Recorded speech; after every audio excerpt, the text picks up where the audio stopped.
السلام عليكم ورحمة الله وبركاته. يا أهلا وسهلا بكل إخواتي وحبايبي طلبة أولى إعدادي. هنبدأ إن شاء الله يا شطار نبسط مع بعض منهج أولى إعدادي الترم الثاني. منهج الترم الثاني يا حبايبي منهج بسيط وسهل وهنستمتع فيه مع بعض.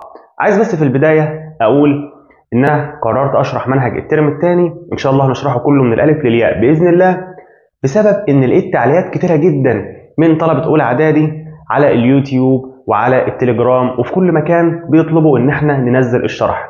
فانا في البدايه حابب اشكركم جدا على ثقتكم الغاليه فينا، طبعا ده بفضل الله وتوفيقه وعشان انتوا شطار، فده بصراحه كان سبب كبير ان انا اخد قرار ننزل ونبسط منهج الترم الثاني. ومنهج الترم الثاني بسيط وسهل زي ما اتفقنا. في البدايه بس عشان في ناس كتير سالتني عن الموضوع ده وبتقول لي يا دكتور هل هتشرح منهج العلوم اولى اعدادي على اليوتيوب بس ولا على اليوتيوب وعلى منصة مكارم الموجودة على جوجل؟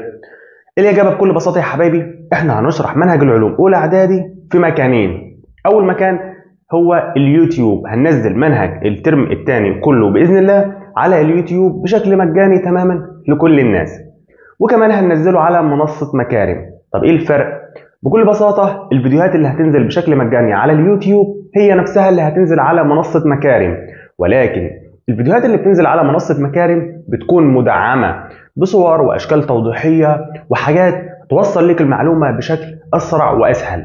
كمان وانت بتسمع الشرح على منصة مكارم هتلاقي كل كام دقيقة أسئلة تشوف انت كنت مركز معايا ولا سرحان، وفي امتحان على كل جزء من الدرس، وفي امتحان شامل على الدرس كله وامتحان شامل على الوحدة كلها. بنصحح ليك الامتحانات الشاملة بنفسنا وبنديك الدرجة وبنكتب ليك سبب اختيار سبب الإجابة الصح، ولو انت غلطان ليه بالظبط.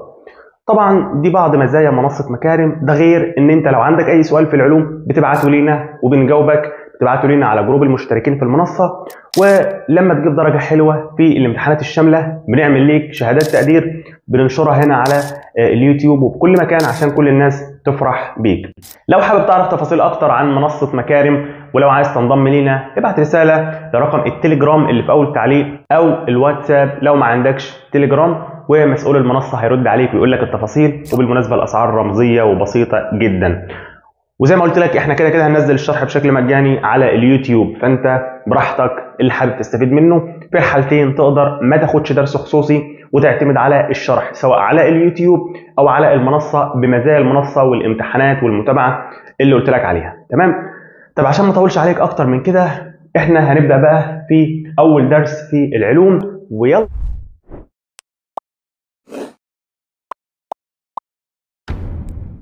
في البداية يا حبايبي عايز اقول لكم ان منهج الترم الثاني عبارة عن 4 وحدات. الوحدة الاولى واللي هنبدأ فيها النهاردة ان شاء الله بتكلمنا عن الكيمياء، او هي عبارة عن كيمياء. يعني ايه كيمياء؟ يعني المواد الكيميائية زي الحديد والذهب والفضة والنحاس، كنا خدنا حاجات شبه كده الترم الاول. دي الوحدة الاولى. الوحدة الثانية يا شطار دي فيزياء، بتكلمنا عن الطاقة ومفاهيم وحاجات ليها علاقة بالطاقة هنفهمها مع بعض في الوحدة الثانية. في الوحدة الثالثة بتكلمنا عن حاجات نقدر نقول طبية، زي ايه؟ زي الوراثة، الحاجات اللي انت بترثها من بابا وماما. ايه الحاجات دي؟ ويعني ايه جينات؟ وايه؟ وفي حاجة اسمها طفرات، يعني حاجات نقدر نقول تبع الطب شوية، هنفهمها في الوحدة الثالثة ان شاء الله. خلاص؟ في الوحدة الرابعة والأخيرة هنتكلم عن حاجات تخص المية اللي احنا بنشربها، وهنتكلم عن الصخور اللي هي الحجارة، يعني ده هنعرفه في الوحدة الرابعة والأخيرة إن شاء الله. يبقى كده عرفت المنهج عبارة عن كام وحدة؟ 4 وحدات. ماشي يا شطار؟ طيب احنا بقى هنبدأ في ايه بالظبط؟ هنبدأ في الوحدة الأولى. الوحدة الأولى دي عبارة عن ايه؟ الوحدة الأولى قلنا زي ما اتفقنا مع بعض دي كيمياء، عبارة عن حاجات كيميائية. في الدرس الأول في الوحدة الأولى يا شطار بيكلمني عن الفلزات واللا فلزات. هو يعني ايه فلزات ويعني ايه لا فلزات؟ بص يا حبايبي نتكلم تاني زي ما كنا بنتكلم الترم الاول. عارف الحديد؟ تقول لي اه عارف الحديد. عارف الفضة؟ تقول لي اه. طب الذهب؟ طب عارف النحاس؟ طب عارف الكربون؟ طب عارف الكبريت؟ مالها الحاجات دي؟ الحاجات دي يا شطار اسمها عناصر. اسمها ايه؟ عناصر. العناصر. تمام؟ العناصر دي يا شطار زي ما قلنا بقى الذهب والنحاس والفضة والحاجات دي بيقسموها لاكتر من نوع. من ضمن الانواع دي يا شطار حاجه اسمها فلزات وحاجه اسمها لا فلزات. يبقى في حاجه يا شطار، في عناصر بنسميها فلزات وفي عناصر بنسميها لا فلزات. يبقى احنا لحد دلوقتي يا شطار ما قلناش حاجه صعبه، قلنا ان العناصر زي الذهب والحديد والحاجات دي بتنقسم لفلزات ولا فلزات. احنا بقى محتاجين نفهم ايه الفرق بين الفلزات واللا فلزات. شطار ما قلناش حاجه صعبه، احنا قلنا ان في شويه عناصر كده اهو العلماء بيسموهم فلزات، وشويه عناصر العلماء بيسموهم لا فلزات. زي مين يعني؟ مثلا النحاس ده العلماء حطوه تبع الفلزات. وزي مين كمان؟ زي حاجه اسمها الصوديوم. الصوديوم ده عنصر زي النحاس كده. طب هو فين النحاس ده؟ عامل ازاي؟ النحاس اللي في السلوك بيصنع منه السلوك بتاع الكهرباء. شفت السلك الكهرباء قبل كده؟ خلاص. طب زي مين كمان؟ زي عنصر يا شطار اسمه الفضه كده، عارفين الفضه؟ طيب زي مين كمان؟ زي عنصر اسمه الخرسين. زي مين كمان؟ زي الحديد. الحاجات دي مالها؟ الحاجات دي بيتقال عليها فلزات، العلماء بيسموها فلزات. طب ليه؟ هنعرف دلوقتي. اما اللا فلزات يا شطار زي عنصر اسمه الكبريت، وعنصر اسمه اليود، وعنصر تاني يا شطار اسمه فوسفور، وعنصر تاني يا شطار اسمه البروم، وعنصر تاني اسمه الكربون. مالهم دول كده العلماء سموهم اللا فلزات. طب ليه؟ هنعرف دلوقتي. خلاص. يبقى احنا لحد دلوقتي يا شطار ما قلناش حاجه صعبه، غير قلنا العلماء جابوا شويه عناصر، طبعا مش دول بس، في كتير تاني غير دول، بس دول اللي عليكم، المهم تكونوا حافظين دول على فكره.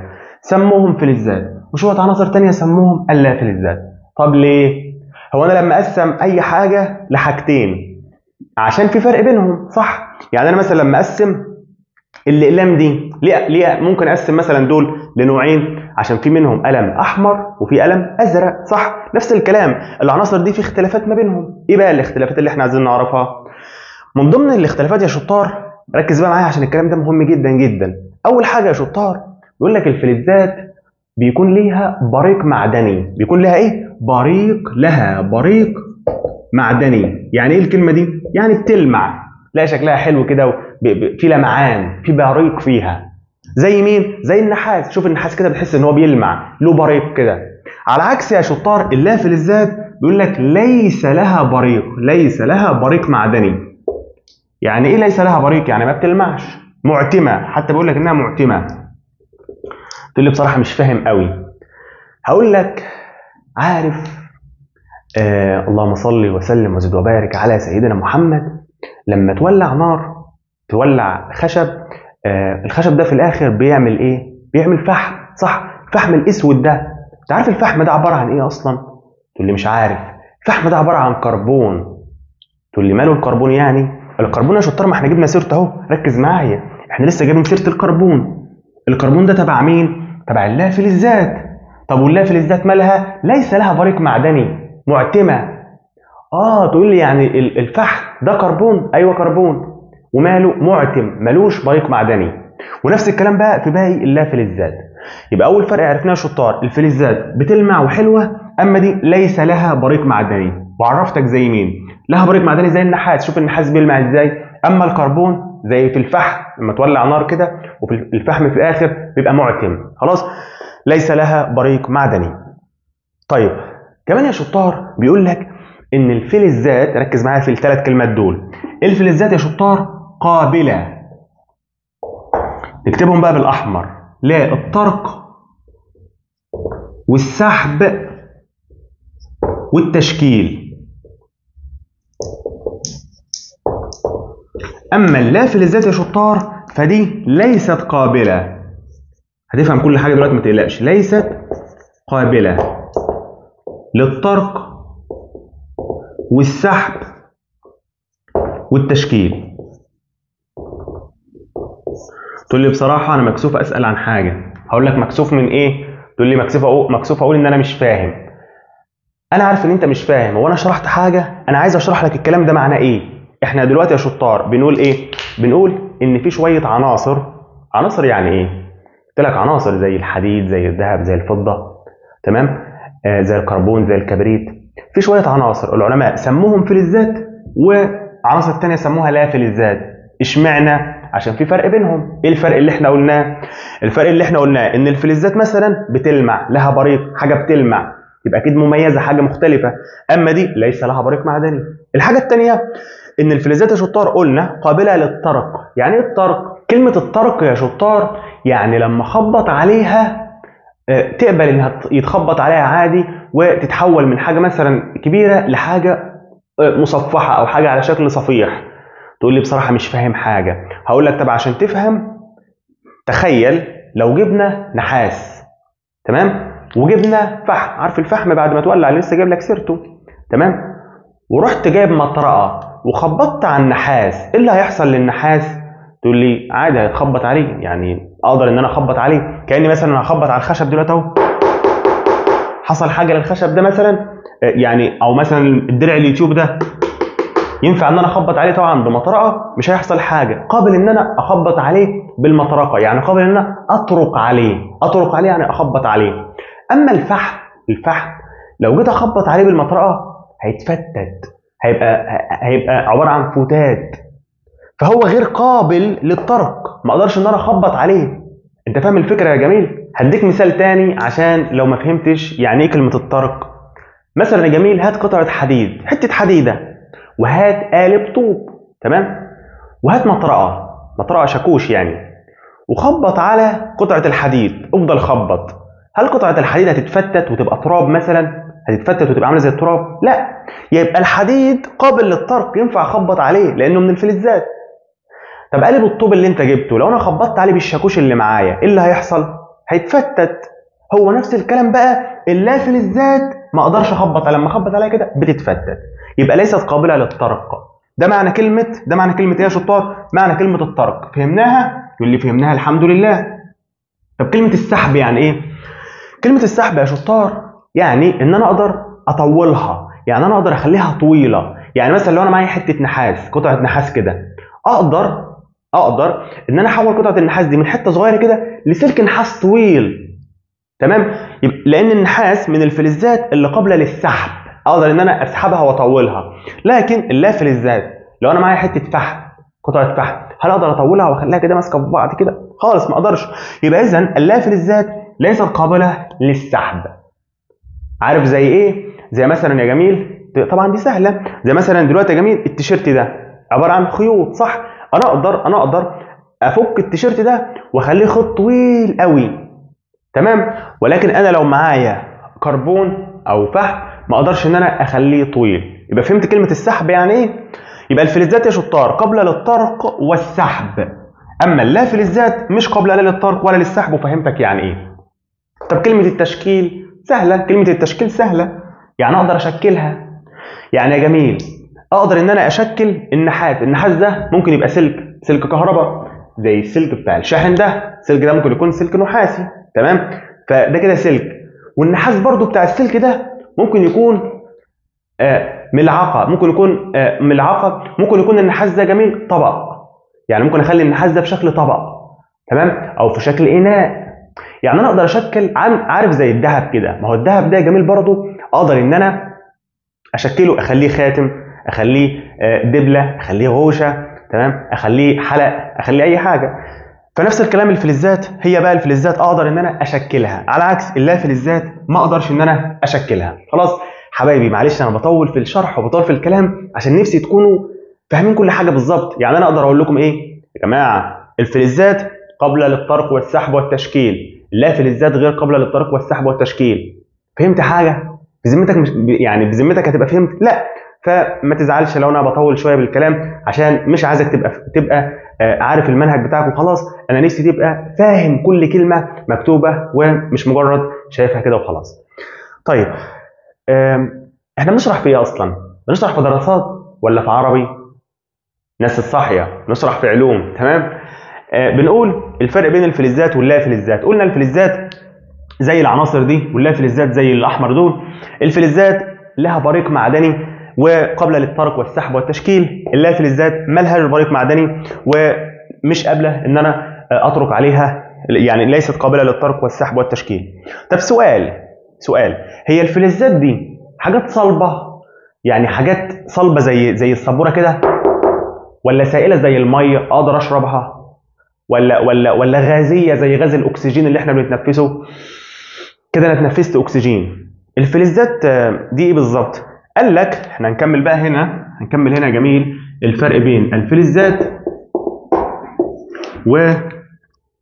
واللافلزات. الفلزات يا جميل بيقول لك جميعها صلبة. كل الفلزات صلبة. انت عارف بقى الحديد والنحاس والصوديوم صلبة زي السبورة كده، زيها كده خلاص، ما عدا عنصر يا جميل، ما عدا عنصر اسمه الزئبق. الزئبق ده يا جميل هو فلز بس سائل، ده الفلز السائل الوحيد.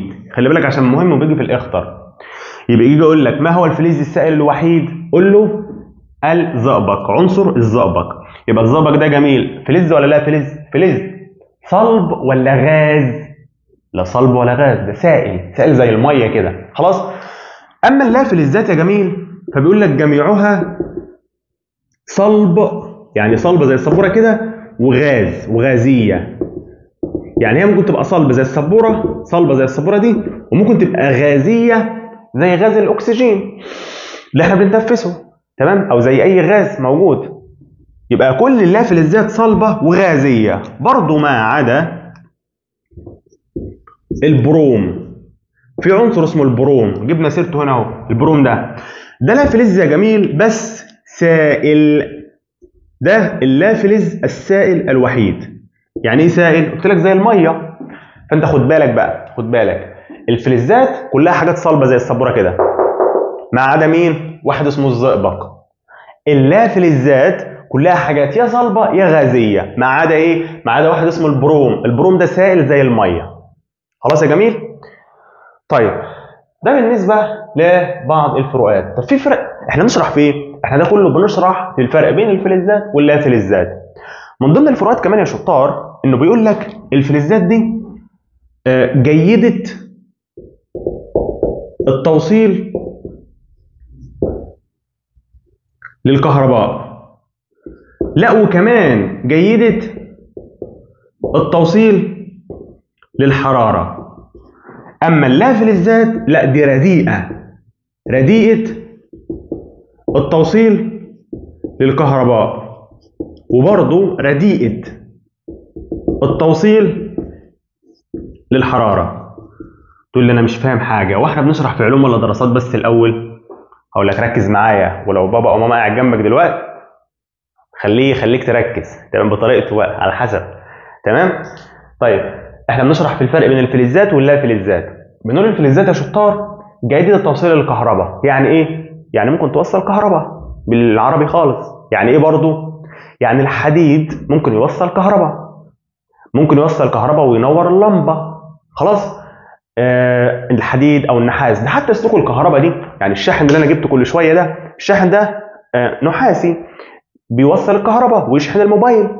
طب لو بدل السلك ده كان فحم او خشب مثلا، تمام، لو كان فحم اللي هو الكربون كان هيوصل الكهرباء؟ لا، لان اللافلزات رديئه. يعني ايه رديئه؟ يعني وحشه. يعني ايه وحشه؟ يعني ما بتوصلش حلو، ما بتوصلش الكهرباء كويس، او حتى ما بتوصلش اصلا الكهرباء. خلاص يا جميل؟ يبقى اللافلزات رديئه التوصيل للكهرباء، ما بتوصلش كهرباء. اما الفلزات لا، فدي جيده بتوصل الكهرباء كويس، عشان كده سلوك الكهرباء بتتعمل من فلزات. طب الكلمه الثانيه، بنقول الفلزات جيده التوصيل للحراره. يعني ايه جيده توصيل الحراره؟ يعني بتوصل الحراره كويس. تقول لي مش فاهم بصراحه. اقول لك، انت لو معاك معلقه مصنوعه من حديد، تمام، المعلقه دي وحطيتها على النار معاك انت دلوقتي كده، تخيل دي كده معلقه، تمام، وحطيتها على النار من قدام، حطيت المعلقه من قدام على النار وفضلت ماسكها شويه، ايه اللي هيحصل؟ المعلقه هتسخن، وبعدين ايدك هتتلسع. ليه؟ لان الحراره، ركز، الحراره انتقلت من قدام لورا، فالحراره او السخونيه بتاع المعلقه انتقلت من قدام لورا، خلاص، فهتتلسع وهترميها بسرعه، خلاص. ممكن لو في اكل او حاجه هتدلق الاكل ده، هتكب الاكل ده، وشوف بقى انت ايه اللي هيحصل لك. فعايز اقول ايه؟ عايز اقول ان الفلزات بتوصل الحراره كويس. فهمتك بقى يعني بتوصل الحراره، خلاص. بتوصل الحراره يعني ايه؟ قلت لك يعني الحراره بتنتقل عن طريقها كده، السخونيه، يعني كلمه الحراره يعني السخونيه، خلاص. اما اللافلزات ما بتوصلش كويس. يعني انت لو معاك برضه فحم، او نقدر نقول لو معاك خشب، لو معاك خشبه تمام وحطيتها في النار من قدام من هنا بس، هل الخشبه هتسخن وهتنقل لك الحراره وهتتلسع وانت ماسكها من هنا؟ الاجابه لا، مش هتنتقل. ليه مش بينتقل؟ يعني انت ليه مش هتتلسع لو انت حاطط كده الخشبه في النار من قدام؟ ليه؟ لان الخشب ده ما بينقلش الحراره، رديء توصيل الحراره، ما بينقلش السخونيه. نفس الكلام اللافلزات رديء التوصيل الحراره. يبقى انت فهمت يا جميل؟ فيجي لك في الاختيارات يقول لك عنصر اليود بيوصل الحراره حلو ولا لا؟ قول له لا ما بيوصلش حلو. ليه؟ لانه لافلزات، واللافلزات رديئه التوصيل للحراره. ماشي يا جميل؟ نفس الكلام لو قال لك الصوديوم بيوصل حلو ولا لا؟ طبعا بيوصل حلو، لانه من الفلزات، والفلزات بتوصل زي الفل. طيب كمان يا جميل بيقول لك ان الفلزات، ركز في الكلمه دي، درجه انصهارها عاليه، اما اللافلزات دي ضعيفه، درجه انصهارها ضعيفه او منخفضه. يعني بلاش كلمه ضعيفه دي عشان محدش يفهمها، كلمه درجه انصهارها منخفضه. يعني ايه الكلام ده يا جميل؟ يعني ايه كلمه درجه انصهار اصلا؟ خدناها الترم الاول بس هقولها لك تاني. كلمه درجه انصهار بكل بساطه يا شطار يعني الحاجه لما تتحول من حاجه صلبه لحاجه سائله، درجه الحراره اللي هي بتتحول فيها بقى من صلبه لسائله اسمها درجه الانصهار. تقول لي مش فاهم. هقول لك يعني انت مثلا لو معك زبده، تقول لي زبده بتاع الاكل اللي احنا بناكلها، ايوه، وحطيتها على النار، تقول لي الزبده دي صلبه، يعني زي السبوره كده، تمام، ناشفه صلبه. فلما احطها على النار، احطها في طبق واحطها على النار، ايه اللي هيحصل؟ تقول لي هتتحول من الحاله الصلبه للحاله السائله، يعني هتبقى زي الميه. اهي درجه الحراره بقى اللي اتحولت فيها من الحاله الصلبه للحاله السائله اسمها درجه الانصهار. يعني الوقت اللي هي اتحولت فيه من زبده صلبه كده واقدر امسكها بايدي لزي الميه، في الوقت ده بسمي درجه الحراره دي هي درجه الانصهار. الفلزات بقى بتحتاج نار عاليه، بتحتاج نار عاليه، يعني درجه انصهارها عاليه، درجه انصهارها مرتفعه. اما اللافلزات لا، درجه انصهارها منخفضه، تقدر انها تسيح او تدوب بكل سهوله. خلاص؟ فهمت يعني ايه؟ انت لو معك حديد، لو معك قطعه حديد وحطيتها على النار، هل هتدوب كده وتبقى زي الميه على طول، ولا محتاج تولع كتير قوي؟ محتاج تولع كتير. ليه؟ لان الحديد ده فلز. مالها يعني الفلزات؟ الفلزات درجه انصهارها عاليه، درجه انصهارها مرتفعه، فمش سهل تتحول لك لسائل كده على طول. اما اللافلزات لا، ممكن انها تتحول لسائل بسهوله. يعني انت لو معك كربون او بروم او فوسفور و ولعت تحته لفتره معينه وعند درجه حراره معينه، هيتحول من حاله صلبه زي القلم ده كده لحاله سائله زي الميه، خلاص، عند درجه حراره منخفضه مقارنه بالفلزات. يبقى احنا بنقول يا شطار بنشرح في مين يا جماعه؟ بنشرح في ايه؟ الناس ما تنامش، تمام؟ احنا بنحاول نوصل الدنيا بافضل شكل. قربنا نخلص على فكره عشان الناس اللي زهقت. زهقتوا يا جماعه ولا ايه؟ طيب احنا بنتكلم عن الفرق بين الفلزات واللافلزات. الفلزات لها بريق معدني، تبرق بالمصري وبالعربي بتبرق، خلاص، وقابله للطرق والسحب والتشكيل. فلازم نكون عارفين يعني ايه الطرق ويعني ايه السحب والتشكيل. الطرق يعني لما اخبط عليها ما يحصلش حاجه. اما اللافلزات فهي هشه. يعني ايه هشه؟ يعني نكتبها كده هشه، يعني لو خبطت عليها تتفتت. حتى ممكن يجي لك سؤال يقول لك ماذا يحدث عند طرق الفوسفور؟ ايه اللي هيحصل لو خبطنا على الفوسفور؟ قول له الفوسفور من اللافلزات الغير قابله للطرق والسحب والتشكيل، وبالتالي فعند طرقها تتفتت، تمام، لانها هشه. انت فهمت؟ ممكن يقول لك ماذا سيحدث عند محاوله تشكيل الكبريت؟ اللي هيحصل برضه تقول له الكبريت من اللافلزات الغير قابله للتشكيل، واللافلزات اصلا هشه زي ما احنا قلنا يا شطار. خلاص. طيب قلنا كمان الفلزات يا شطار جميعها صلب، كلها صلبه زي السبوره كده ما عدا الزئبق سائل. انتوا عارفين الزئبق ده الموجود فين؟ لو انت قست درجه حرارتك قبل كده في ترمومتر بيتحط في بقك بيوريك درجه حراره جسمك قد ايه. الترمومتر ده في ماده اسمها الزئبق سائل زي الميه كده. المهم ان كل الفلزات صلبه ما عدا الزئبق سائل. اما اللافلزات فهي كلها يا اما صلبه يا اما غازيه ما عدا عنصر اسمه البروم فده سائل. خلاص. البروم سائل، السائل الوحيد اللافلز هو البروم، بيجي في الاخطر كتير خلي بالك. البروم اللافلز السائل الوحيد. يعني ايه سائل؟ يعني زي الميه. قلنا الفلزات بتوصل الكهرباء كويس وبتوصل الحراره كويس. فهمتك؟ يعني اللافلزات رديئه توصيل الكهرباء ورديئه توصيل الحراره. عايز بس اضيف هنا ان اللافلزات يا شطار رديئه التوصيل للكهرباء ما عدا عنصر اسمه الكربون. عنصر الكربون اللي احنا جبنا سيرته من شويه وبالتالي عليه الجرافيت. يبقى الجرافيت يا شطار او الكربون ده اصلا بيتصنع منه حاجه اسمها العمود الجاف. ايه العمود الجاف ده؟ هقول لك. عارف ريموت التلفزيون؟ تقول لي ماله ريموت التلفزيون؟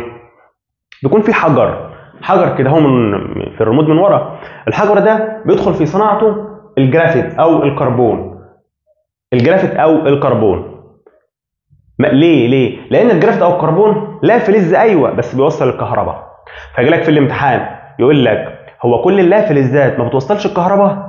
قول له ايوه ما عدا الجرافيت او الكربون. بيستخدم في ايه؟ بيستخدم في صناعه العمود الجاف.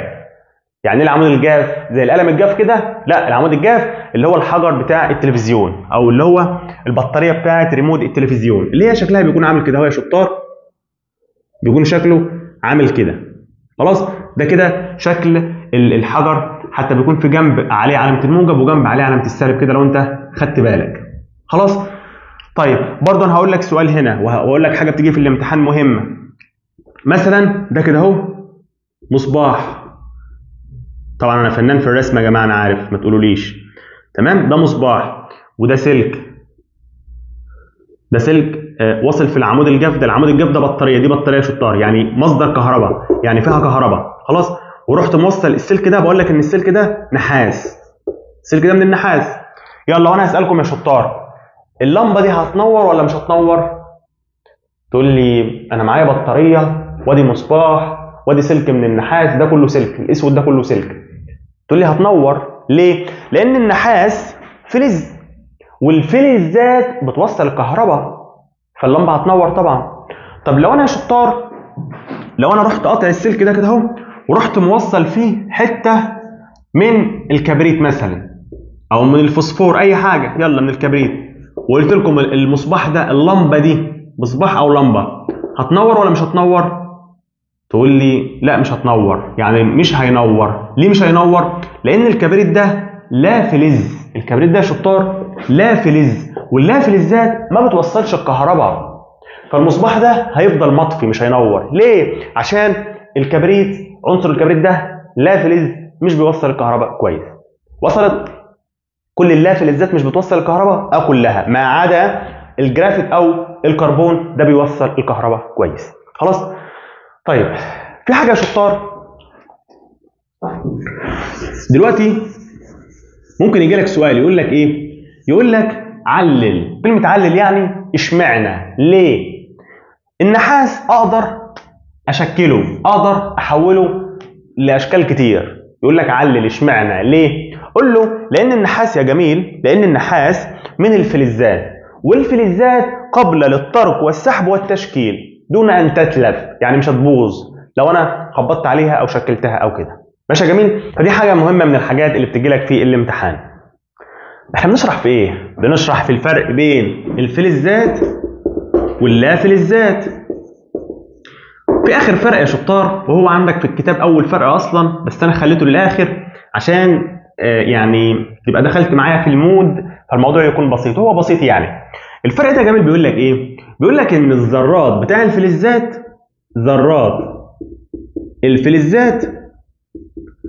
بيقول لك ايه؟ بيقول لك ان بينتهي مستوى طاقتها الأخير ركز بقى معايا بإلكترون أو 2 أو 3. أما اللافلزات فمستوى طاقتها الأخير بينتهي ب5 أو 6 أو 7 إلكترونات. وأنا عارف إنك مش فاهم حاجة، اصبر عليا. ما عدا الهيدروجين ده بينتهي بإلكترون واحد، والكربون بينتهي ب4 إلكترونات. بص يا جميل، بنقول إيه؟ بنقول الكلام ده برضو جبنا سيرته الترم الأول على فكرة، بس أنا بشرحه لك تاني أهو. بنقول إن أي حاجة في الدنيا عبارة عن ذرات. يعني الحيطة عبارة عن قالب طوب جنب قالب طوب جنب قالب طوب. النحاس عبارة عن دي حتة نحاس. النحاس ده أصلا عبارة عن ذرة جنب ذرة جنب ذرات كتير. طب لو أنا مسكت ذرة من الذرات دي وكبرتها وشفت عبارة عن إيه؟ بس طبعا الذرات دي أنا مش شايفها بعينيا عشان تبقى فاهم بس. تمام؟ لو أنا جبت حتة ذرة من دي، لو جبت واحدة ذرة من دي وكبرتها، هلاقيها عبارة عن إيه؟ هلاقيها عبارة عن نواة. النواة دي بيدور حواليها إلكترونات. دي اسمها نواة. تمام؟ خلاص عرفت دي اسمها ايه؟ دي اسمها نواة. خلاص بيدور حواليها بقى يا جميل الكترونات. بيدور حواليها الكترونات. طب الالكترونات دي بتدور كده وخلاص في اي مكان وخلاص؟ لا، مش بتدور في اي مكان وخلاص، دي بتدور في شوارع معينه اسمها مستويات الطاقه. يعني شوارع اسمها مستويات الطاقه. ادي شارع وشارع. تمام؟ حسب بقى في كذا شارع. الجديد بقى والكلام بقى بيقول لك ايه؟ بيقول لك ان الفلزات الشارع الاخير يعني مستوى الطاقه الاخير فيها بينتهي، يا اما ينتهي بالكترون واحد، يعني الشارع الاخير يا اما فيه الكترون واحد بيدور، يا اما الكترونين، يا اما 3 الكترونات. اما اللافلزات لا، ده يا اما الشارع الاخير يا اما يكون فيه 5 يا اما 6 يا اما 7. تاني عشان الناس اللي ما خدتش بالها، بنقول ايه؟ بنقول ان انا لو معايا اي عنصر في الدنيا زي نحاس، حديد، خرسين، او يود، كبريت، اي عنصر، فالعناصر دي جميل لو جيت كبرتها واشوف عباره عن ايه، هلاقي عباره عن ذرات، ذره جنب ذره جنب ذره، ذرات كتير.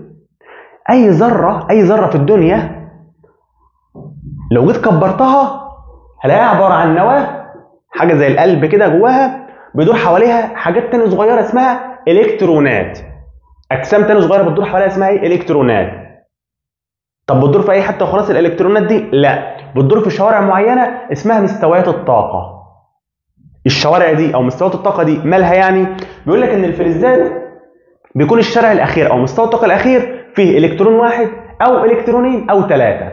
يعني انا يا جميل لو لقيته جايب لي في الامتحان ذره زي دي، والشارع اللي بره فيها 2 الشارع اللي بره فيه الكترون واحد اللي بالاسود ده، طبعا الشارع الاول او مستوى الطاقه الاول اخره 2 اصلا. لو جاب لك في الامتحان ده وقال لك العنصر ده كده، دي كده ذره، دي كده ذره. يعني ايه ذره؟ شرحت لك بقى، ذره جنب ذره جنب ذره جنب ذره تعمل لي عنصر. يعني اي عنصر عباره عن ذرات جنب بعض. فلو دي ذره، الشارع اللي بره الاخير، مستوى الطاقه الاخير، مستوى الطاقه الخارجي او الاخير، يعني الشارع اللي بره، تمام؟ عشان بس تفهمها، في الكترون واحد، ما هو ده كده جسم اسمه الكترون. خلاص؟ وقلت لك دي فلز ولا لا فلز؟ تقول لي طالما الكترون واحد يبقى ده فلز. ما هي الفلزات يا اما المستوى الطاقه الاخير ده يا اما فيه الكترون واحد يا اما فيه 2 يا اما 3. فهمت؟ فلو جاب لك ده وقال لك ده فلز ولا لا فلز، قول له فلز. عرفت ازاي؟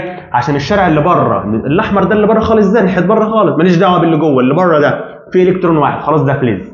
طب لو فيه 2 يبقى برضه فلز. طب لو 3 برضه فلز. خلاص؟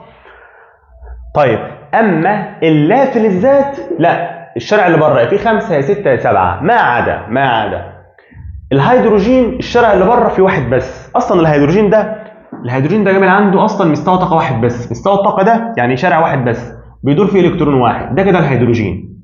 يعني انت لما تشوف ده في الامتحان يا جميل، ده كده هيدروجين. فلز ولا لا فلز؟ لا فلز. ده اللافلز الوحيد اللي الشارع اللي بره فيه بيدور فيه الكترون واحد بس. يعني مستوى الطاقه الخارجي فيه بيدور الكترون واحد بس فيه. اما الكربون ده جميل، الشارع اللي بره فيه 4 الكترونات. يعني يا جميل الكربون ده اصلا بيكون كده اهو، الشارع الخارجي فيه بيكون فيه 1 2 3 4. فالكربون بيكون المستوى الطاقه الخارجي فيه 4 الكترونات، 4 جسيمات بيدوروا في مستوى الطاقه الخارجي.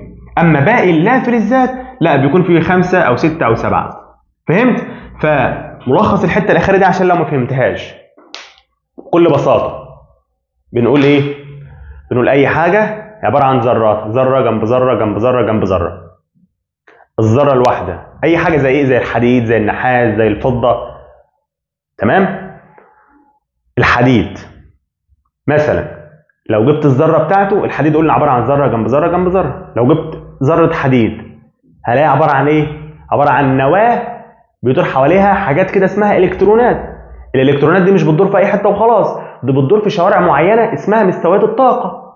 مستوى الطاقه الخارجي اللي بره خالص الاخير يعني في الحديد ممكن يبقى ماشي فيه الكترونين او 3. كده كده بقول على الحديد ده فلز. ليه فلز؟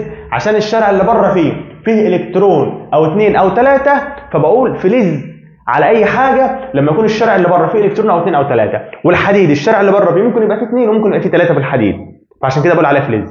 نفس الكلام في النحاس برضو، الشارع اللي بره بيدور فيه 2 الكترون، والخرسين نفس الكلام، والفضه والصوديوم بيدوروا الكترون واحد، فعشان كده برضو بقول فلز. انت فهمت؟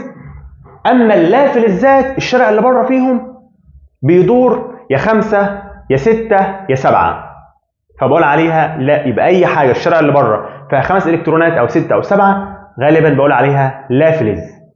ما عدا الهيدروجين بيدور الكترون واحد بس في الشارع اللي بره، وبرضه بقول عليها لافلز، ده الوحيد. والكربون بيدور 4 بس، مش 5 ولا 6 ولا 7، وبرضه بقول عليها لافلز. ماشي يا جميل؟ دلوقتي يا حبايبي احنا قسمنا العناصر، يا اما تكون فلزات يا اما تكون لا فلزات، وشرحنا الفرق ما بينهم كويس قوي. الفلزات يا حبايبي قلنا زي مين؟ زي النحاس مثلا، زي النحاس، سلوك النحاس او طبق نحاس او اي حاجه نحاس. خلاص؟ النحاس ده جميل، النحاس ده يا جميل لو انا جبت قطعه من النحاس اهي وجيت اشوفها هلاقي عباره عن ايه؟ النحاس ده الاول ماده صلبه ولا سائله؟ يعني صلبه زي السبوره ولا سائله زي الميه؟ قلنا كل الفلزات صلبه، تمام؟ ما عدا الزئبق هو الوحيد السائل، هو الفلز السائل الوحيد. فالنحاس ده صلب. خلاص؟ طيب النحاس ده عباره عن ايه؟ تقول لي النحاس او اي عنصر في الدنيا اصلا بيكون عباره عن، النحاس او اي عنصر في الدنيا بيكون عباره عن ذرات، يعني ذره جنب ذره، ذرات كتير. دي كده اهي ذرات. بس خلي بالك يا جميل ان الذرات بتاع الفلز بتكون متجمعه في ترتيب معين، فالترتيب ده بنسميه الشبكه. يعني بتعمل لي، قول كده انت، بتعمل لي شبكه. الذرات دي بتتجمع في ترتيب معين بتعمل لي شبكه اسمها الشبكه البلوريه الفلزيه. يبقى الذرات بتاع الفلز بتتجمع في ترتيب معين اسمه الشبكة البلورية الفلزية. ما قلناش حاجة صعبة، يمكن الكلمة بس اللي جديدة بالنسبة لك. بنقول ايه؟ بنقول ان العناصر يا اما فلزات يا اما لا فلزات. الفلزات زي مين؟ زي النحاس وزي الحديد وزي فلزات كتير.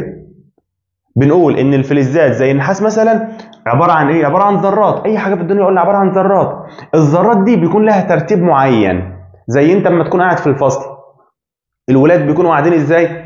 بيكونوا قاعدين التخت في صف معين، لهم ترتيب معين. خلاص؟ او ممكن كمان المستر او المدرس اللي عليك يقول لك انا عايزكم تترتبوا حسب الاسم. في واحد اسمه احمد يقعد في الاول، بعدين عشان انا اسمي احمد وكده فاقعد في الاول، ماشي؟ بعد حرف الالف اللي اسمه بيبدا بحرف الب، باسم مثلا يقعد في التخته اللي بعدها، وهكذا. لكم ترتيب معين. نفس الكلام الذرات في الفلزات بيكون لها ترتيب معين. الترتيب ده اسمه ايه؟ اسمه الشبكه البلوريه الفلزيه. خلاص يا جميل؟ طب ايه يعني اللي بيحصل في الشبكه البلوريه الفلزيه او الترتيب ده عامل ازاي؟ هقول لك. ناخد مثلا يا جميل ذره من الذرات دي. الذره دي، الذره اصلا يا جميل عباره عن ايه؟ قلنا 20,000 مره، الذره عباره عن ايه؟ الذره عباره عن نواه. النواه دي يا جميل بيدور حواليها الكترونات. طب سؤال، الالكترونات او الحاجات اللي بتدور حوالين النواه دي بتدور فين؟ في اي مكان وخلاص؟ لا، بتدور في شوارع معينه اسمها مستويات الطاقه. اسمها ايه؟ مستويات الطاقه. شوارع معينه اسمها مستويات الطاقه. طيب يبقى احنا حتى الان ما قلناش حاجه صعبه لحد دلوقتي يا جميل، ما قلناش حاجه صعبه. احنا قلنا العنصر زي النحاس مثلا عباره عن ذرات. الذره دي عباره عن ايه؟ عباره عن نواه بيدور حواليها الكترونات في اي مكان وخلاص؟ لا، في شوارع معينه. الشوارع دي اسمها ايه؟ اسمها مستويات الطاقه. ونعمل كمان مستويات طاقه تاني، او يعني نحط الكترونات تاني عشان نعمل شوارع تاني. مثلا في شارع كمان اهو. حبايبي ما تتوهوش مني، بنقول ايه؟ بنقول الفلزات زي النحاس او الصوديوم بيكون عباره عن ذرات بتتجمع في شكل معين اسمه الشبكه البلوريه الفلزيه. طب الذره دي مالها؟ قلنا اي ذره في العالم بتكون عباره عن نواه اللي في النص دي بيدور حواليها الكترونات. بتدور في اي مكان وخلاص؟ لا، بتدور في اماكن معينه او شوارع معينه اسمها مستويات الطاقه. خلاص؟ عايز بقى افكرك بايه؟ عايز افكرك ان مستوى الطاقه الخارجي، مستوى الطاقه الخارجي اللي بره، الالكترونات اللي بتدور فيه اسمها الكترونات التكافؤ. اسمها ايه؟ اسمها الكترونات التكافؤ. يبقى اصحى معايا، بنقول في الفلزات الالكترونات او الجسيمات اللي بتدور في الشارع اللي بره اسمها ايه؟ اسمها الكترونات التكافؤ. وعايز اقول لك بقى يا جميل ان كل ركز بقى معايا بالله عليك، ان كل اللي جوه ده، كل ده كده اهو، كل ده اسمه ايون موجب او كاتيون.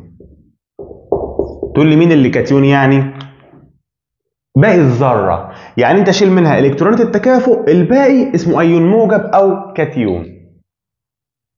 خلاص؟ يبقى يا حبايبي الذره دي كده كلها على بعضها يا جميل، دي كلها على بعضها كده اسمها ذره.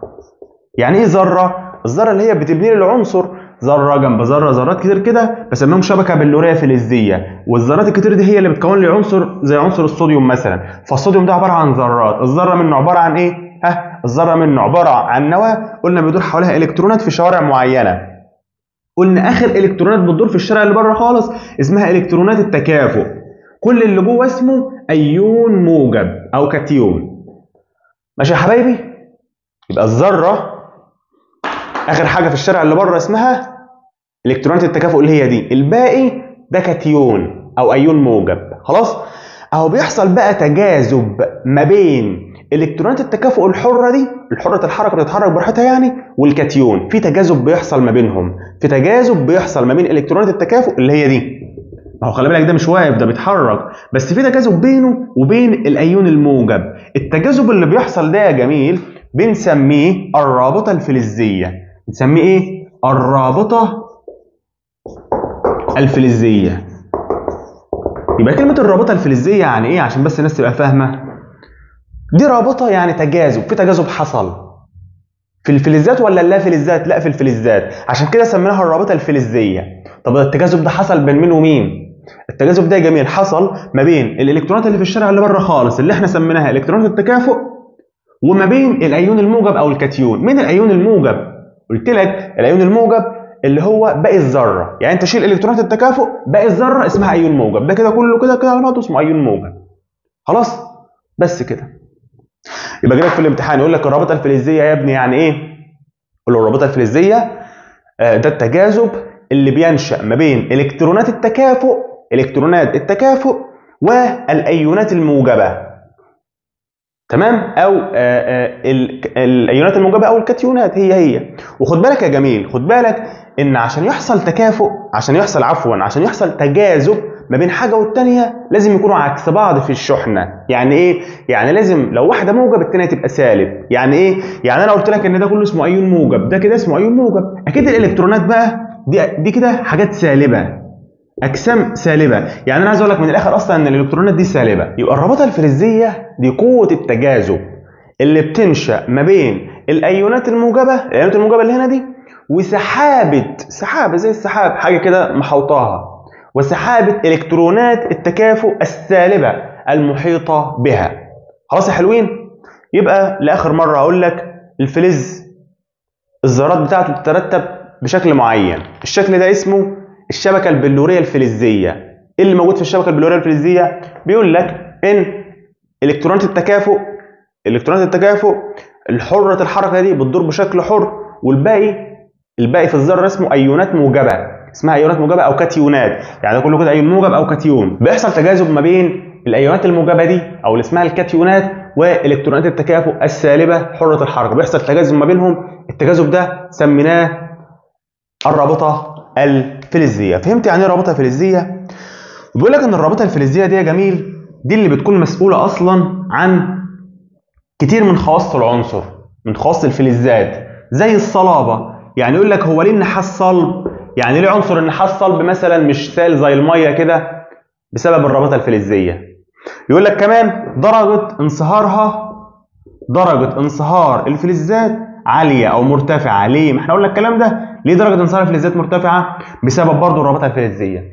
فالرابطه الفلزيه مسؤوله عن كتير من الخواص بتاع الفلزات. فانت بقى يقول لك في الامتحان علل يعني اشمعنى درجه انصهار الفلزات مرتفعه، درجه حراره انصهارها مرتفعه مقارنه باللافلزات. ليه؟ قولوا لان الفلزات درجه انصهارها مرتفعه بسبب وجود الرابطه الفلزيه.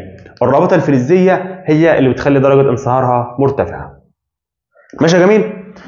طيب كمان يا جميل عايز اقول لك ان كل ما الكترونات التكافؤ دي، يعني ايه الكترونات التكافؤ؟ قلت لك يعني الجسيمات او الالكترونات اللي بتدور في الشارع اللي بره خالص، دي اسمها الكترونات التكافؤ. كل ما الكترونات التكافؤ دي يا جميل زادت، كلما كانت الرابطه الفلزيه اقوى. يعني عايز اقول لك ايه؟ عايز اقول لك ان كل ما كان الكترونات التكافؤ، يعني مثلا بوظ الاقلام عشان اوريك، ده كده ايون موجب، تمام؟ وده كده الكترون تكافؤ. لما يكون في الكترون تكافؤ واحد بس بتكون الرابطه الفلزيه حلوه. طب لو في الكترونين تكافؤ، لا ده الرابطه الفلزيه هتبقى قويه. طب لو في 3 الكترونات تكافؤ، لا ده الرابطه الفلزيه هتبقى قويه جدا جدا. طب استفدنا ان الرابطه الفلزيه هتبقى قويه جدا جدا؟ استفدنا ان درجه الغليان، درجه الانصهار هتبقى عاليه، درجه الانصهار مرتفعه. واحد دلوقتي كده هقول لي يا دكتور هو يعني ايه درجه الانصهار اصلا؟ هقول له صباح الخير، درجه الانصهار دي درجه الحراره اللازمه عشان العنصر يتحول من الحاله الصلبه للحاله السائله. يعني القلم ده صلب اهو، هحطه على النار هيتحول بعد وقت، هحطه على النار في طبق هيتحول لسائل زي الميه. درجه الحراره او الوقت اللي هو اتحول فيه من صلب لسائل دي اسمها درجه الانصهار. مثلا يا حبايبي مثلا عنصر الصوديوم ده جميل تكافؤه واحد او عدد الكترونات التكافؤ فيه واحد، فتلاقي درجه الانصهار بتاعته 99. عنصر تاني اسمه عنصر المغنيسيوم، ده تكافؤه يا جميل او الكترونات التكافؤ عنده 2، فتلاقي درجه الانصهار بتاعته 650. شفت زادت ازاي؟ عنصر تاني اسمه الالومنيوم، ده فلز، درجه الكترونات التكافؤ بتاعته 3، فتلاقي درجه انصهاره 660. الله، استفدت ايه من الارقام دي؟ استفدت ان كل ما زودنا الكترونات التكافؤ كل ما درجه الصلابه كل ما درجه الانصهار زادت. يعني شوف درجه الانصهار هنا كانت 99 وهنا درجه الانصهار 650 وهنا درجه الانصهار 660، ففي علاقه طرديه ما بينهم. يعني ايه علاقه طرديه؟ يعني كل ما زاد الكترونات التكافؤ كل ما زاد درجه الانصهار ودرجه الصلابه برضه. يعني ايه درجه الصلابه؟ يعني هقول لك الاكثر صلابه يعني الجامد قوي، الجامد الصوديوم ولا المغنيسيوم؟ طبعا المغنيسيوم. ليه؟ لان المغنيسيوم عنده 2 الكترون تكافؤ، اما الصوديوم فعنده واحد بس. فالمغنيسيوم اكثر صلابه من الصوديوم لان الرابطه الفلزيه اللي فيه اقوى. ما احنا قلنا كل ما زادت الكترونات التكافؤ يا جميل كل ما كانت الرابطه الفلزيه اقوى، وبالتالي هيكون العنصر اكثر صلابه. درجة انصهاره أعلى وأقوى. يعني المغنيسيوم لو اتخانق مع الصوديوم مين اللي هيغلب؟ طبعا المغنيسيوم. ليه؟ لأن درجة صلابته أعلى، أجمد، عنده عضلات أكتر. ليه؟ عشان عنده إلكترونات تكافؤ أكتر. خلاص؟ ودي بتيجي في الامتحان، خلي بالك، يقول لك مش هيجي لك في الامتحان يقول لك لو دخلوا خناقة مع بعض، هيقول لك لو ليه المغنيسيوم أكثر صلابة من الصوديوم؟ فأنت تبقى فاهم السبب. طبعا الارقام دي مش حفظ، الارقام دي للتوضيح عشان تبقى فاهم ان كل ما زودنا الكترونات التكافؤ كل ما كان درجه الانصهار اعلى. في حاجه جميل اسمها السبائك. اسمها ايه؟ السبائك، اللي هي مفردها السبيكه. السبيكه. كلمه السبيكه دي يا جميل يعني مصهور فلزين او اكثر مع بعض عشان نطلع خواص جديده. تقول لي انا مش فاهم اي حاجه، كلمنا عربي. حاضر هكلمك عربي. دلوقتي يا جميل لو انت مثلا رايح مسابقه بتاع اوائل طلبه، تمام؟ الاحسن تروح لوحدك مسابقه اوائل الطلبه دي قدام مدرسه تانية، ولا الاحسن تروح انت واثنين من صحابك، تبقوا 3 يعني، او تبقوا 4 او تبقوا 5 شاطرين، تكونوا كلكم شاطرين؟ الاحسن ايه؟ الاحسن في المسابقه انكم تروحوا انتوا ال5، صح؟ يعني كل ما زودت العدد بصفات معينه كل ما كان احسن. اهو نفس الكلام في السبيكه. السبيكه يا جميل معناها 2 متحدين مع بعض. 2 ايه؟ فلزين او اكثر متحدين مع بعض. اشمعنى؟ عشان يدونا خواص جديده، عشان يدونا صفات جديده. يعني مثلا هقول لك على حاجه. انت دلوقتي اهو طالب في اولى اعدادي، في حالك نفسك تبقى دكتور او مهندس، ان شاء الله ربنا يكرمك ويوفقك ان شاء الله. انت مثلا شاطر في الرسم مثلا، تمام؟ وانت رايح زي ما قلنا مسابقه قدام مدرسه تانية، فانت شاطر في الرسم، لكن في واحد صاحبك جه معاك شاطر في الانشاد الديني، صوته حلو في القران وصوته حلو في الاناشيد الجميله، تمام؟ فكده في صفه زياده، بقى في واحد معانا رسام وفنان اللي هو انت، وفي واحد صوته حلو اللي هو اللي بيقول الاناشيد او بيقرا قران كويس. طب لو جه معاكم واحد تاني مثلا بيعمل ايه؟ واحد تاني شاطر في المواد الدراسيه قوي، يعني بيذاكر قوي وبيحفظ بسرعه، شاطر في الحفظ. فكده في صفه جديده جت، ان هو في واحد بيعرف يحفظ كويس ويحفظ بسرعه ما شاء الله عليه. فكده كل ما زودنا العدد بس بحدود معينه، كل ما اكتسبنا صفات جديده وفي حاجات حلوه. نفس الكلام يا شطار كلمه السبيكه دي مخلوط مكون من مصهور فلزين او اكثر بنسب معينه. تقول لي هو انا مش فاهم قوي. هقول لك يا جميل السبيكه دي مخلوط. يعني ايه كلمه مخلوط؟ جبنا سيرتها الترم الاول. مخلوط يعني مادتين مع بعض بس مش متحدين كيميائيا، يعني مفيش روابط كيميائيه ما بينهم، زي الميه والسكر. لما تحط سكر في الميه وتقلبه ده كده اسمه مخلوط. او تحط ميه وملح، او تحط رمله في الميه. هل الرمله في الميه مرتبطه مع بعض؟ لا، تقدر تفصلهم عن بعض. طرق جبنا سيرتها. اهو السبيكه دي برضو مخلوط، عشان كده بيقول لك هي مخلوط، عشان كده هي مش متحده كيميائيا، عشان كده مش بنعبر عنها بصيغه كيميائيه معينه. يعني ما اقدرش مثلا اقول ان في مخلوط الصيغه بتاعته CuOH2 مثلا. ما ينفعش. يعني اغلب السبائك ملهاش صيغه كيميائيه. ليه اغلب السبائك ملهاش صيغه كيميائيه؟ عشان السبائك ليست مركبات، مش مركبات كيميائيه. تاني السبائك دي مخاليط، اللي هي مفردها مخلوط. يعني استفدت ايه؟ استفدت انهم مش مرتبطين مع بعض كيميائيا. طب لو كانوا مرتبطين مع بعض كيميائيا كان ساعتها هيبقى اسمهم مركبات مش مخاليط، وساعتها كنا هنرمز ليهم برموز زي دي كده. فهمت؟ فيجي لك في الامتحان ليه مش بنرمز لاغلب السبائك برموز كيميائيه زي ده مثلا؟ قول له لان السبائك مخاليط وليست مركبات. وانت بقى شاطر وفاهم مخاليط يعني مش متحده كيميائيا مع بعض. فبنقول السبيكه ده مخلوط مكون من مصهور يعني السائل بتاع العنصر. يعني الحديد يا جميل، الحديد مثلا ممكن نخلط الحديد مع عنصر تاني، فانا عشان اخلطهم مع بعض لازم ايه؟ لازم اخليهم زي الميه الاول، احطهم على النار لحد ما ينصهروا. اهو لما ينصهروا الحديد والعنصر الاخر ده بسمي الميه دي، الميه بتاعتهم دي مصهور.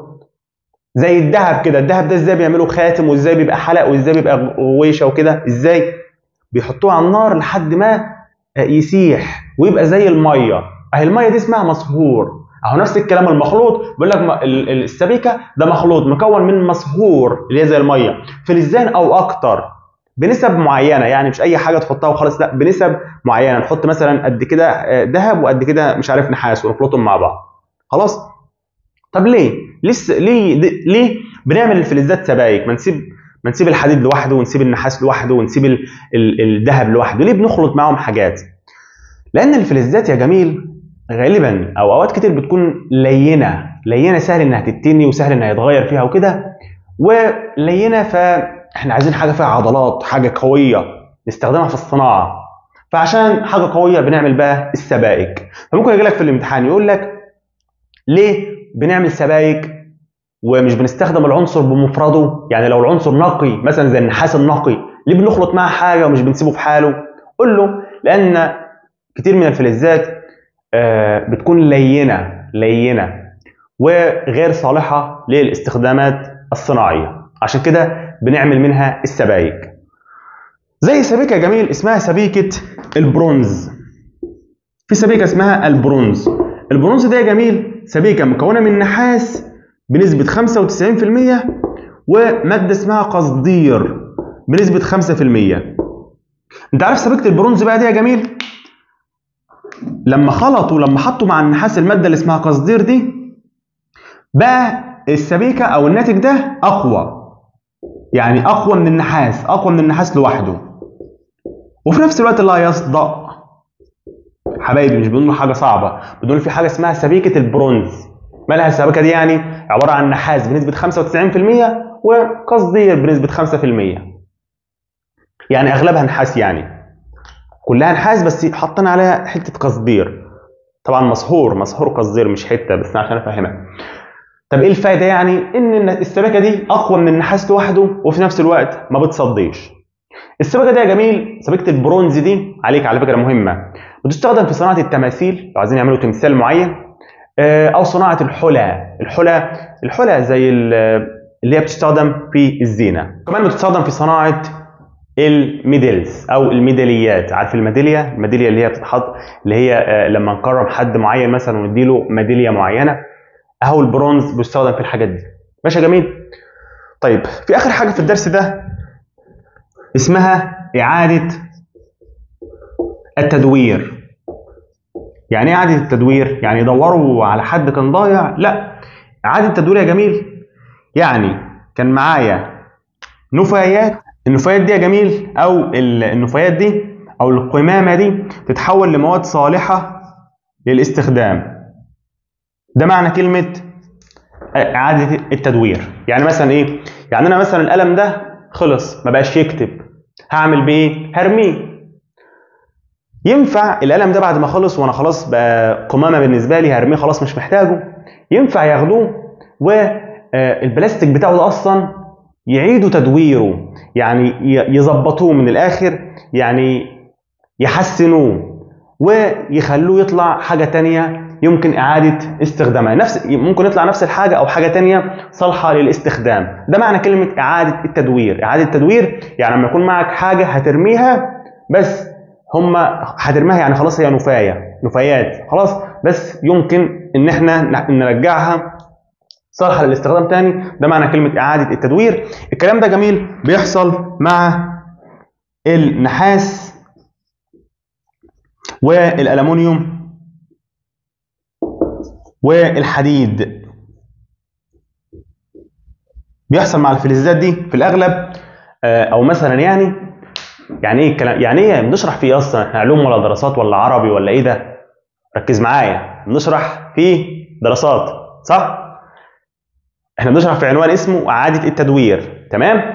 اعاده التدوير ده يعني مواد مش محتاجينها هتترمي، بس في مصنع معين، المصنع ده بيعيد تدويرها، يعني بيخليها بدل ما كانت نفايات لا بيخليها صالحه للاستخدام. زي مين؟ زي النحاس والالومنيوم والحديد. خلاص. طيب ايه الفايده يعني؟ اشمعنى يعني ما نرميها وخلاص ونخلص منها يعني؟ لا، في 3 فوائد او في 3 اسباب. اول حاجه يا جميل، اول حاجه يا جميل، ان اصلا الفلزات دي جايه منين؟ احنا سالت نفسك قبل كده احنا جايبين الحديد ده منين؟ الحديد ده يعني جايبينه منين؟ تقول لي مصنعينه. ايوه برضه جابوه منين؟ يعني الماده الخام بتاعته منين؟ تقول لي مش عارف. فكره فعلا. زي مثلا الخشب بتاع السبوره ده جابوه منين؟ تقول لي مصنعينه. ايوه الاصل بتاعه جابوه منين؟ حد شاطر دلوقتي بيقول لي من الاشجار. يعني الخشب جاي من الشجر، فهمنا دي. طب الحديد بقى جاي منين اصله؟ تفكر مش عارف. الحديد يا جميل جاي من القشره الارضيه. يعني ايه القشره الارضيه؟ يعني من الارض اللي احنا عايشين فيها، ربنا سبحانه وتعالى هو اللي خلقه. خلاص. طيب الفلزات بقى دي يا جميل، احنا عمالين ناخد بالحديد اللي في القشره الارضيه اللي في الارض دي، فهتخلص. فعشان كده بنعمل اعاده تدوير. يبقى بنعمل اعاده تدوير ليه؟ عشان بعض الفلزات بتكون نادره، بتكون موجوده قليل قوي في القشره الارضيه، فاحنا عايزين اللي نستخدمه نصلحه ونستخدمه تاني، ما نرميهوش بقى. عارف انت لما يكون عندك تيشيرت مثلا والتيشيرت ده يتقطع، فانت تقول هرميه. طب ترميه ليه؟ ما تخيطه وتستخدمه تاني. نفس الكلام. بعض الفلزات بندورها عشان عددها قليل في القشره، او كميتها نسبها قليله في القشره الارضيه. كمان يا جميل مش سهل ان احنا نطلع الحديد كده من القشره الارضيه ونستخدمه. لا، صعبه، دي حاجه صعبه. فالاحسن ان احنا بدل ما ترمي التيشيرت تخيط التيشيرت وتستخدمه. الاحسن ان احنا نعيد التدوير. ليه؟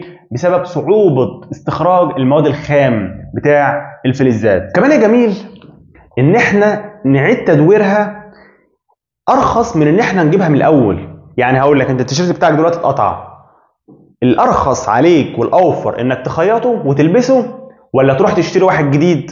طبعا الاوفر انك تخيطه، صح؟ نفس الكلام. المواد الخام الاوفر ان احنا نعيد تدويرها احسن من ان احنا نجيبها من الاول. يبقى جالك في الامتحان ليه بنقوم باعاده التدوير؟ علل اشمعنى، ايه الاسباب او ايه الفوائد اللي بنستفيدها؟ قول له 3 حاجات.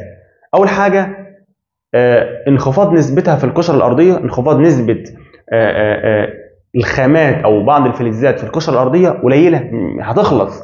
تاني حاجه بسبب صعوبه استخلاصها من الخامات. يعني صعب ان انا اجيب الحديد من القشره الارضيه واجيبه كمان من المكونات بتاعته واخليه بالشكل اللي انت شايفه. دي حاجه صعبه مش سهله. خلاص. زي ما انت كده صعب تجيب التيشيرت بتاعك من قلب الدولاب في اخر حته في شحال، صح؟ لازم تكون منظم. الحاجه الثالثه جميل ان ارخص عليا او ارخص يعني على الدوله ان احنا نعيد تدويرها احسن ما ننتجها من الاول. خلاص. طيب وبكده يبقى خلصنا الدرس كله، درس الفلزات ولا فلزات. اعذروني لو طولنا شويه، بس انا بكون عايز افسر لك كل كلمه في الدرس من اوله لاخره عشان مش بس تبقى فاهم الشرح ولكن تبقى مستمتع جدا. قولوا لي بقى انتم مستمتعين ولا ايه؟ لو انت بتسمعني على اليوتيوب فاكتب لي في تعليق انت مستمتع ولا لا. ولو انت بتسمعني على منصه مكارم فاحنا زي ما قلت لك بنبسط العلوم عليها ولكن بمزايا اكتر عشان تستفيد، زي الامتحانات والمتابعه وانك تقدر تسالنا في اي وقت وشهادات التقدير اللي بنعملها للاوائل. دي اضافات زي ما قلت لك. احب اشكركم على حسن الاستماع والانصات، شكرا لكم يا ابطال. بشوف دايما اول تعليق بسيب لكم فيه حاجات مهمه وباقي الدروس. السلام عليكم.